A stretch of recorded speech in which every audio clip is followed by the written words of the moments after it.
Halo, selamat siang semuanya. Bertemu lagi dengan saya Yusri dalam tutorial belajar Adobe Premiere. Nah, kali ini kita akan belajar bagaimana cara menggerakkan logo, baik itu logo, foto, ataupun teks. Dalam Premiere CS5 ini, efek yang digunakan adalah efek 3D, basic 3D, di mana dia udah ada di Adobe Premiere CS3 ke atas. Kalau nggak salah di bawah CS3 juga ada sih. Tapi mungkin teman-teman udah pakai CS3 ke atas, jadi dia adanya di basic 3D, efeknya perspektif. Nah, sekarang kita akan belajar membuat logonya seperti ini.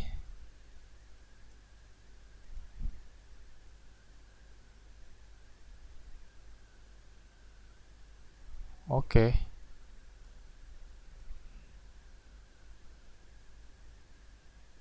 Nah, mungkin teman-teman sekalian udah biasa ya ngelihat logo seperti itu gerak-gerak di atas kayak logo-logo TV.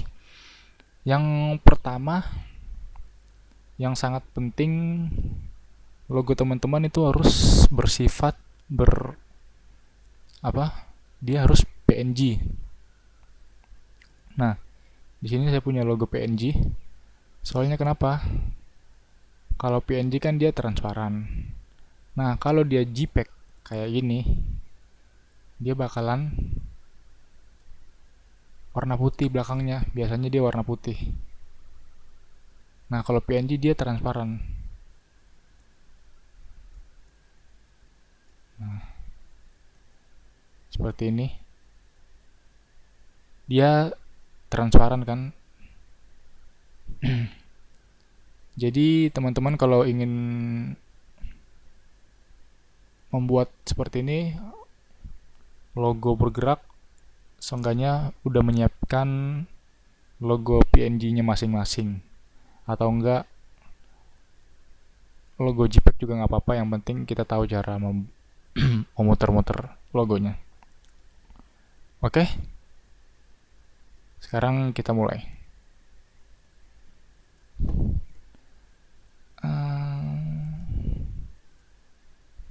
Di sini saya akan membuat sequence baru.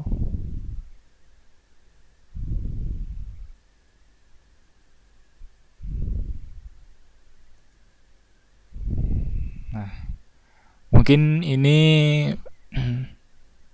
membuat sequence udah ada di tutorial saya yang pertama di basic. Kita tinggal klik saja oke. Saya menggunakan DV file standar. Oke. Nah, sequence ini bisa di rename, misalnya ini sequence RR.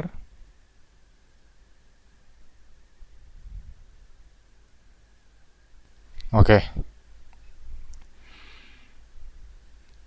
Setelah membuat sequence, nah, yang pertama kita jelas menyiapkan fotonya dulu. Nah, di sini saya mengambil foto Candi Prambanan. Ya. Nah, untuk background itu biasanya yang kita udah belajarin, dia backgroundnya di video bawah. Jadi, video atas itu buat di depan. Nah, buat background dia di video 1. Ukurannya, karena ini ukurannya kita kecilin dulu. Caranya, masuk ke efek, motion, scale. Bisa pakai ini, bisa pakai angka. Oke. Nah, jadi kita kira-kira aja. Nah, sip.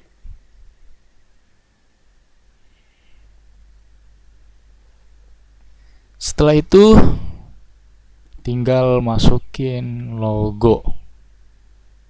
Ya. Kita kecilin juga.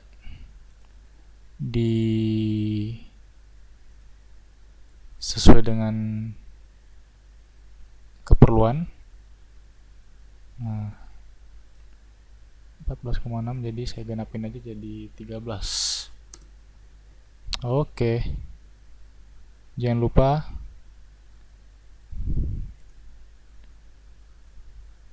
dipindahin ke atas.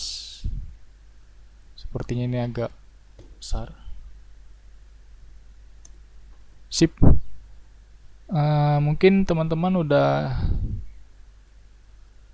di sini namanya ada garis apa namanya, save margin atau pembatas area.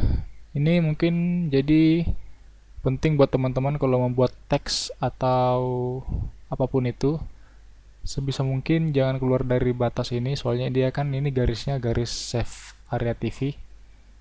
Jadi kalau ditampilin di monitor 4:3, mungkin dia seperti ini, paling luar yang ini. Jadi sebisa mungkin kita menjaga agar tidak keluar batas. Jadi saya letakkan di sini pojok kiri atas. Caranya jadi di sini. Save marginnya ada di sini. Tuh. Kalau nggak ada save marginnya kan agak gimana ya? Kita bisa taruhnya di sini. Nih, tiba-tiba ditayangin di monitor kelewat batas. Edit ulang lagi, ya kan? Nah, sangkanya kita siapin dulu save marginnya, baru diatur. Oke.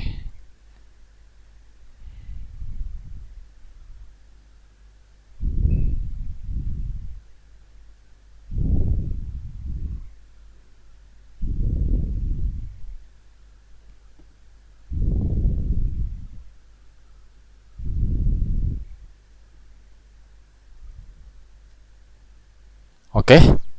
Nah, setelah posisinya udah ditetapin di atas, kayaknya ini kurang turun. Bagi saya ini kurang turun. Nah,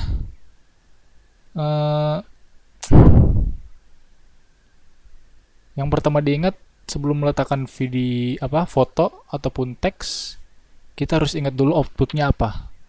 Apa dia berbanding 3, 4:3, ataupun 16:9 yang CinemaScope itu kan. Nah, kalau misalnya ini kita siapin, bayangin dulu ke depan nanti outputnya kayak gimana. Jadi kalau misalnya kayak saya nih membuat 4:3, jadi nggak masalah kayak gini. Jadi kalau misalnya yang CinemaScope atau 16:9 itu kan dia hitam gini di atasnya bawah.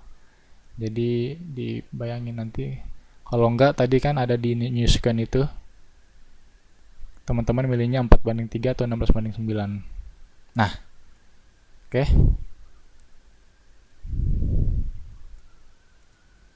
Nah, setelah itu kita mulai memainkan efek. Di efek preset atau video efek, kita mencari di efek perspektif. Namanya basic 3D. Kalau enggak kita tinggal cari 3D. Nah, ini ada basic 3D. Dia di efek preset Premiere, video efek, perspektif, basic 3D. Terus kita drag, tarik ke logo. Nah, dia akan ada di efek kontrolnya ini. Nah, basic 3D ini emang basic ya. Jadi dia menggerakkan diputer kayak gini.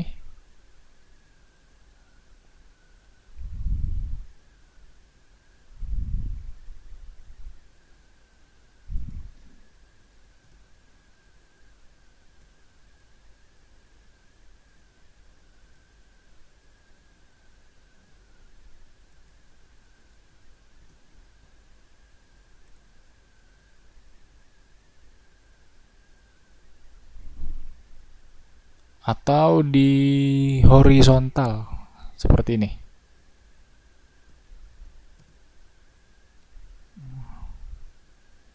Jadi dia akan seperti ini.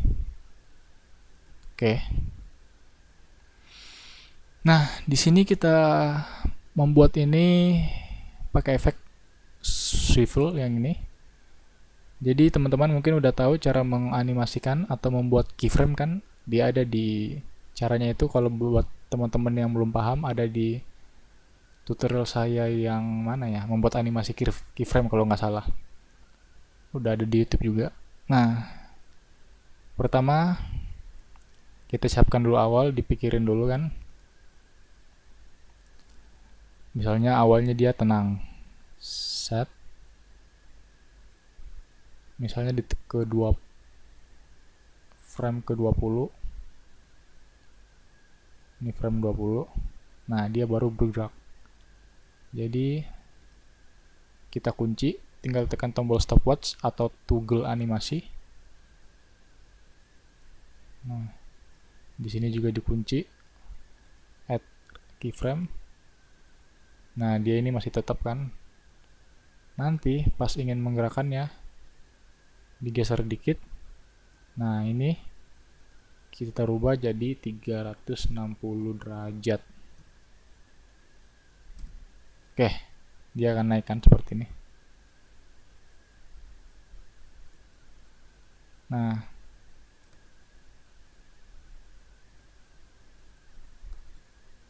kayaknya ini terlalu kecepatan ya.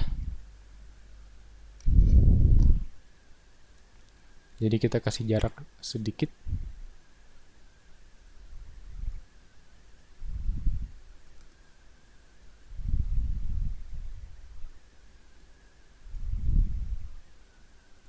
Karena ini laptop saya agak berat ya.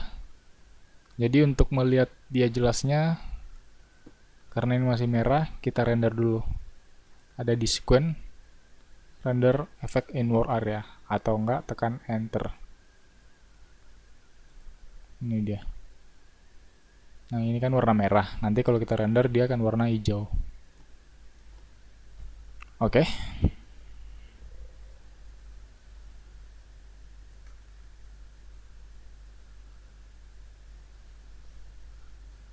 Sip.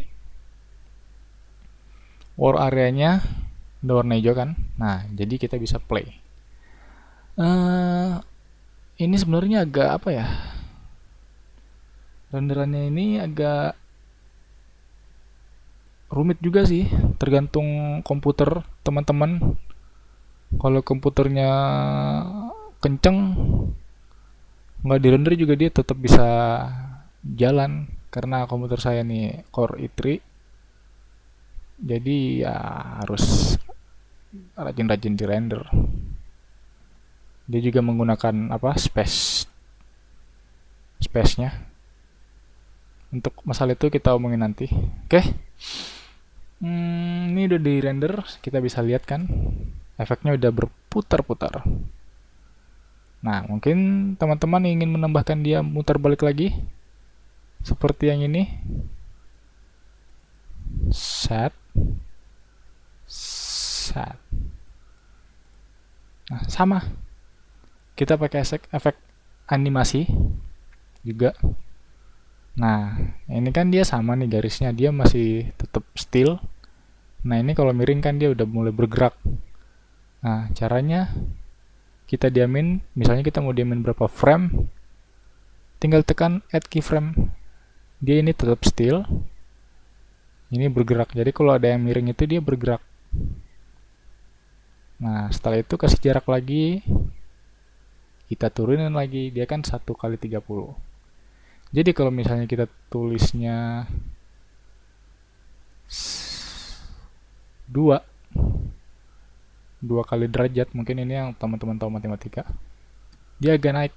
Jadi dia berputarnya tetap ke kanan terus. Jadi ini kan dia apa? Putarnya dia ke sini. Ini diputarnya ke sini lagi. Ke kanan lagi. Dia kan naik. Dia 2 kali 0 derajat, jadi 2 kali 360. Nah, karena kita mau balikin lagi angkanya tadi,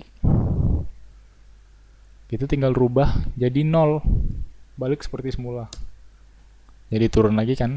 Sip. Nah, udah seperti itu.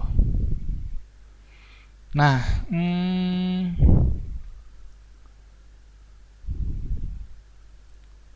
logo seperti ini